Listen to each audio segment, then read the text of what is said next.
Hello, everyone. It's Twanna here, and I'm going to give folks just a few seconds to hop on. Welcome to the Instagram audience and LinkedIn and YouTube and Facebook.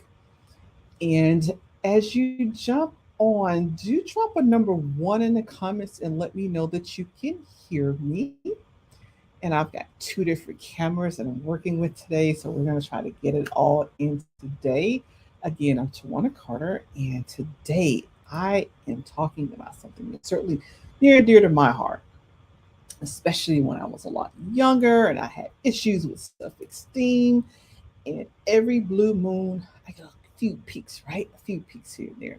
And so, really, we're talking about how does self confidence, lack of self confidence, really affect your career. So, that's what we're talking about today. And again, I'm going to give folks a few moments to hop on. And when you do, drop a one in the comments and let me know that you can hear me. And I'm just going to log on in a couple of different places here to be sure that I see my live feed and I know that we are good to go. Alrighty. So, for those of you who don't know me, I am a career transition coach for professional women, and I help professional women overcome that doubt and anxiety that can come with transitioning to a new career. And I do that by helping them to recognize and communicate their unique value and by instilling a deep sense of belief in their own strengths and abilities so they can confidently and courageously pursue a path of purpose and find that job that is really meaningful to them. Whether you're working for another organization or you're starting your own company, your nonprofit or your own for-profit business. As for me, myself, and I, last year, February 2021, I actually resigned from my six-figure job to do this full time. I have two businesses, so I am a licensed therapist as well as a career transition coach, and that's what creates meaning and purpose for me. So I'm going to hop over because I want to go ahead and get started, but I'm just going to make sure that the feed is showing up live. Okay, so I got some comments out there. Good. Yes. So Renee says she can hear me. Daphne says she can hear me. Thanks for hopping on, ladies. Let me know where you're hopping on from. Are you in the US, West Coast, East Coast, Midwest, North, South, Southwest, Southeast? Or are you hopping on for overseas? And I do have a free Facebook group, so I know that we are over 40 countries in the group. So I know people hopping on from different places, right? And so I like to say, without further ado, let's get this show on the road because we are talking about. So someone else on LinkedIn says, I can hear you. Thank you. I appreciate that. Thanks again for hopping on and do drop a hashtag live so I know who hopped on. So I have Renee says she's from the Midwest. Cool. And I have someone from the East Coast. Great. So Renee, I did my RTC advanced camp in Fort Riley, Kansas. So a little bit familiar with the Midwest there. Okay. Yes, we got Daphne is from the Midwest as well. All right. Pretty cool. So today I just really want to talk about how does lack of confidence really affect your career. I know you've heard me make mention of. I really struggled all throughout my 20s with this one. That lack of confidence, mine was, sort of, okay. It was related to my social anxiety, but I'm not here to talk about me so much as I am just to get some information out to you. So, number one, because I'm going to hop in, right? I've got like five different things I want to talk about how lack of confidence does affect your career. Okay, so number one, it affects you by because you do doubt your abilities. Now, we call it, okay, I am not sure. Hold on here. Okay, so I think that my connection blinked. I know it did on Instagram. So I think my Instagram folks will be hopping on in a couple of few. So Instagram, welcome back. I think my feed blinked, but I think you're back now. So I was starting with the reasons how lack of self confidence can really affect your career. So number one, you start to doubt your ability, And what we mean when we say that is self-efficacy. That's the ability that you can actually do something meaningful. Hey, so Monique is on Instagram. I'm gonna see if I can wave there. Nope, it's not letting me wave. But hi, Monique. Thanks for joining me. It does affect your belief in your own ability. So you really doubt what you can do and what you can't do, right? And that can really come off in an interview. So, do you think you can do this? You're like, it's possible, and I've seen people actually say that. I think in you have everything about you says doubt, and so if you don't really believe yourself, how does someone else believe you?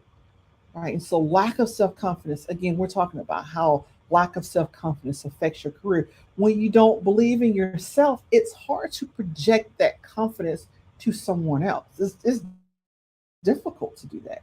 Right. Number two, you don't trust your own judgment. And you've seen this, people say, oh, I think we should do this. Don't you think so? Don't you feel? Do you think that way too? Do you? And that's kind of asking for consent because you don't trust your own judgment. And when you do that enough times in front of coworkers or in front of your boss, people start to like question, do she really know what she's talking about? Like, because you don't trust your own judgment. As someone with social anxiety, and anybody with anxiety, that's a part of what anxiety does, is because people often tell you, oh, anxiety is in your head. Anxiety is in your head. It's in your head, in your head. What that means is don't trust what you're seeing, right? Because it's in your head. If it's in your head, is it make believe? And if it's make believe, when I say something, do I stand on that? Can I trust it? And just like you doubt yourself, those around you don't necessarily trust when you say you can do something, or if you state a fact, they don't always trust you because number one, you don't trust yourself, so why should they? So again, we're talking about ways that anxiety, lack of anxiety, affects you in your career. Okay. Number two is a big one for me. You are likely to take risks. Now, we're not talking about bungee jumping. Now, some people love bungee jumping, have nothing against it. I would probably do it. If I get up the nerve, I probably would, right? But we're talking about risks that are career risks, things that you can do to take a risk for a reward. Like for me, the first time I did a Facebook Live, it took me 6 times. I was sitting on the back porch, my internet kept going in and out, and I was trying to figure out how 6 different times, right? At about the third time, I was like, I'm so determined to do this. I'm gonna take that risk and keep at it. And so now it's morphed 3, almost 4 years later into this. I'm coming today to like 4 platforms today. I would never have done that when I first started off. Those are the kinds of risks that I talk about, the kind of risks that pay off in rewards. My ability to help people, and people reach out to me and say, hey, I heard your Facebook Live. I saw you on YouTube, or I heard you on LinkedIn. I saw you on LinkedIn. Thank you so much. It's great to know that someone else struggles with the same thing that I struggle with. So those are the kinds of risks that I mean, taking a risk to do a presentation to get your name out there, so that your boss and higher ups can see that what you're capable of. Those are the kinds of risks that when you lack self-confidence, you don't take that. You don't do that. Anybody out there, like I used to be, risk averse? You're just afraid of taking risks because you're more afraid of making a mistake. Anybody else out there kind of had that thing? I fully admit, most of all of my 20s, like most of all of my 20s, okay, and creeped up into the 30s before I learned to tame it. So anybody else out there struggle with taking the risks that will get you forward in your career? Now, some of you, I know I have a lot of ladies that come in to see me for coaching. They want nothing more than to start their own business, but they're too afraid to take that leap to start, right? So Monique says to me, yeah, same thing, Monique. Yeah, I did. I did. It's a big old jump. It's a big old leap, right? It took me 5 years to apply for my license so I could start my private practice therapy. 5 years of doubt. And I was like, you know what? Forget this. Close my eyes and I'm jumping. So, now my business, I've been in business as a therapist 12 years this year. 12 years. And that's amazing for someone that said, I will never own a business. I will never, ever, ever. That was me. Anybody else out there said that? That was me. I will never ever own a business ever. I said that for about the first 40 something years of my life. And here I am with two. So, risk taking, the kind that pays dividends for your career. And it doesn't have to be big, like it doesn't have to be bungee jumping, right? Sometimes it's nothing more than walking over and saying hello to someone and introducing yourself. And someone with social anxiety, that was a big step for me. It still is. I still struggle with that, right? I still struggle. I know people will send me messages and whatnot. It's like, why is she taking so long to respond? Because some days I'm over here all up in my social anxiety trying to get up the nerve to say, okay, can I help you? It happens, right? It happens. I'm recovering. I'm really much better than what I used to be, but I have my moments. What can I say? I have my moments. Okay. Anybody else out there with anxiety? And you don't have to say if you don't want to, but I found out that the more I tell people, the better I am with it. I don't let it stop me like it used to. Okay. So now we're going on with number four, if you're keeping up with this, right? A lack of self confidence causes you to either on the low key side of the house or on the high key side of the house, it causes you to do a lot of self sabotage, right? So if you are in this group self sabotaging, drop hashtag self sabotage in the comments because this is me. I might take 3 steps forward and do something silly, stupid, neglect to do something, procrastinate at the last minute, and bam, I get knocked back 2 or 3 steps, right? That's because it's lack of self confidence, which causes fear. And then that fear can really make you, again, low key, or you know what you're doing when you self sabotage yourself. It's a big issue and it comes from fear. Self sabotage and procrastination is a form of fear. So, yeah, Monique says hashtag self sabotage. Yes. And what happens is when you keep taking those 2, 3, 4 steps forward and you get knocked back 2, 3 steps, you keep covering the same ground over and over and over, and then you get like discouraged, like no matter how hard I work, you can't get ahead. Well, you could if you just weren't self sabotaging yourself. Because really, when we self sabotage, we got to work harder to cover the same ground over and over and over and over. And sometimes we just get stuck where we are. And that's the reason why people will come to a career coach because they're self sabotaging themselves in their career. And it's like, I got to stop. I have to get out of this. I have to stop. Right. So I do help folks with self sabotaging. And 75% of the ladies that come to me for career coaching, they come to me for a promotion or to get a new job or change careers. 75% of them end up dropping the paperwork and becoming business owners. They become entrepreneurs because I work on that self confidence and we stop that self sabotaging and they realize they can do it, which is what I get my joy from, helping people do what people said they couldn't do. No, it's possible. Let's do it together, right? So, number five, if you've been keeping up, lack of self confidence stops you from setting ambitious goals. You don't set those ambitious goals because, well, that's for other people. Other people are moving ahead, other people are getting ahead, and you kind of, become comfortable in your comfort zone, and you kind of sit and plot down, and you just stay there, right?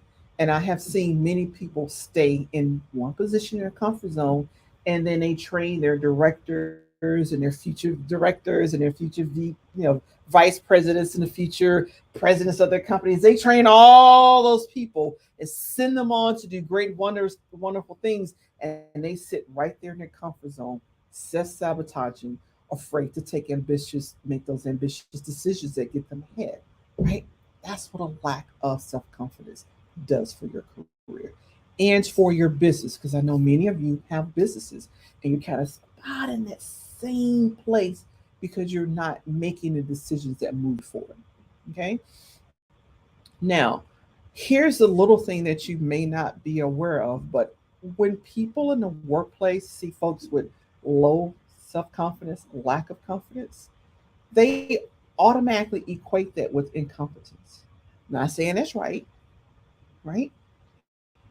But oftentimes in the workplace, when people realize that you have a lack of self confidence, they say that's the same thing as incompetence. It is not, but that's how it's perceived in the workplace. So that's another reason why You want to take the steps to raise your confidence because people see you as less confident. And so, no matter how hard you work and what you do, they still see you as less competent. In your business, they see you as less competent. They're going to go to someone else that they trust more, and you can have better quality stuff than someone, your competitor, but they'll go over there because that person presents as more confident, right? Now, and here is the coup de grace. Here's what I struggle with lack of self confidence. And I was doing my calculations, and so I know that before I started really working to increase my confidence, I'd lost out on over $700,000 in compensation and wages, over almost $1 million. That's a lot of money. That's a lot of money that didn't go into my checking account. It didn't go to help me raise my kids. It doesn't go to my retirement. That's a lot of money that I lost out on because lack of self confidence kept me taking lower paying jobs. Just there was very little risk, or self sabotaging myself and not applying for jobs, or doing just a really piss poor job of applying when I did apply because of lack of confidence. Right. So these are the things that all when you don't have that confidence where it needs to be, it's costing you money. It's costing you vacations. It's costing you time, vacations with your family. It's costing you the home, which where you want, the school system you want your kids to be raised in. And I'm gonna hit travel again because I'm a travel girl. I'm a traveling girl. I can't wait until COVID is over with so I can start back to traveling. But that's what lack of confidence stops you from, is prevents all those things. So I know I told you today that I'd be talking about all the ways that lack of self confidence affects your career, but I also have 4 ways that you can help yourself to improve. All right. So anybody out there want to hear these 4 ways? Drop a hashtag yes if you want to hear the 4 ways to increase to work to increase that self-esteem and that confidence. Anybody out there? Anybody listening? Let me see you drop a yes in the comments if you want to hear. Okay, 4 ways that you can increase your confidence and increase your self-esteem. Now I know it does take a few seconds out there, right, for it to happen. So let me go over here and see what we got. It's like poking around to see who is listening, who wants to increase their self-esteem. I am going I here and I am looking. I am looking and I'm waiting. Oh, I got a hashtag. Got a hashtag on Instagram. Hashtag yes. I got a hashtag on LinkedIn. All right. So we're gonna go ahead and go for it. I'm gonna check Facebook one more time. Let's see if I see one out there. We're going for it. That's what I like to see. So yes, number one, identify what strengths you already have. And people probably have told you that. Identify those strengths and then 10x them. What do I mean by that? If you're really great at creativity, then 10x creativity. Take some more training, do some more projects, volunteer for people, use that creativity so that you 10x it. If you're great at organization, then take some training, take some courses, volunteer to do more organization, 10x what you already have. When you 10x what you already have, it just helps to build your confidence. I've had a lot of people tell me that they enjoy hearing me speak. Now, again, you've heard me say I have social anxiety. So my ability to want to volunteer to talk in front of people 10, 20, 30 years ago was like, mm-mm, no, no. But, in meetings and talking to people, enough people encouraged me that I practiced and I had to practice and I had to practice and I practiced. And now I'm here, and I do speak on podcasts and I have people that invite me to speak. But if, you know me in my 20s, if you know me in my teens, I didn't even imagine me doing this, right? So 10x what you're good at. And people are nice. They will tell you what you're good at. 10x it, whatever it is, 10x it, volunteer using that. Find volunteer organizations. They love to have people that organize and do project management and that are creative. 10x whatever you already have. And that helps to build your self esteem and it helps to raise that confidence, right? Number 2, increase your positive self talk. Hard to increase your confidence and your self esteem when you're beating the crap out of yourself. You're such an idiot. You're so stupid. Nobody cares. Nobody cares about what you say. Anybody out there have negative self talk? Is it just me? It's just me? Yeah. And yes, I still have negative self-talk, still got it. But what you have to do is you have to work at not thought, we hear people say thought stopping. It's not so much as about thought stopping as choosing what you're going to talk about. Because, if I say, look, don't think about the pink elephant in the room. Well, guess what? What you're gonna think about the pink elephant in the room. If I say, hey, don't look at your eyes right now. It could be something in it. You're gonna want to try to look in the eye. So we don't stop the thought in that way. What you do is you choose what you want to concentrate on. And you can do that by several ways. Every day, write three positive things about yourself. Three different. So you can't say, I'm a nice person, I'm a caring person, and I'm really great at organization. You say that today, you can't say it tomorrow. You got to come up with three different things on tomorrow, right? Three different things. Write them down, whether you're writing them by hand, which is really great. That hand to paper, you're creating with your mind and you're writing on paper. It's great. But hey, putting it on your cell phone, your iPad works just as well. Keep that running list. So the next time you beat yourself up with a negative thought, shift over to, that's right, I'm really great at organization. I'm really great at helping people. I'm really great at this. Shift to what you're good at. But every single day, write down three positive thoughts. Now, here's the thing, right? It's great. And then my clients tell me about day 6, day 7, they start struggling. Like, this is so hard. It's okay to Google. Use the what that thing they call it, the thesaurus. Yeah, use that Google thesaurus. Yes, if you say you're great at organization, Google it and see what other words also relate to organization and find different words for it. But keep it going. Even if you have to ask your mom, like, Mom, what's a positive trait? What do you like about me? Write it down. These are things that you say to yourself or other people. Keep it going. When you hear a negative thought, don't go, stop thinking that. Just go, oh, that's right. I'm great at this. You hear a negative thought. Oh, yeah, I wrote this down. I'm great at that. If you write down three traits about yourself for 30 days, you have 90 positive things about yourself. That's a lot. That's a game changer. So every time you see negative thought, you pull out one of those positive traits. And you can do that over and over until you start to train yourself to not beat yourself up. Right? So, number 3, instead of criticizing yourself, do increase your self compassion. What I mean by that, if you've got a picture, some of us, our parents took great pictures of us when we were little. If you have a picture of yourself less than 5 years old, great. If not, imagine yourself as a 5-year-old girl, a 5-year-old boy. Now, I want you, some of those like self critical thoughts, you're an idiot, you're stupid. Picture yourself saying that to your 5-year-old self. How many people just winced when they even thought about it? Like, oh, no, no, I wouldn't say that to a 5-year-old. Well, if you wouldn't say it to your 5-year-old self, you would don't say it to your adult self either. It's just rude. It's critical. It's painful. It hurts. Right? So it is really great to get a picture of your 5-year-old self. And when you start zinging, hearing those negative, those criticisms you're zinging about yourself, ask yourself, would I say that to my 5-year-old self or any 5-year-old? Probably not. Then don't say it to yourself. You can switch over to that list that you got going of the positive traits about yourself. So that's number 4. All right. So are any of these landing with you guys? Anybody out there, is one of these you think you can pop in and really do for yourself? That's, I like to do things or give you things that you actually follow through. Right. So let me know. Said hashtag confidence. Let me know if there's something, one of these that you're like, I can do that. I can do that. Yeah. All right. Number 4, when you hit a disappointment, instead of criticizing yourself, write down all the reasons something didn't work. Right.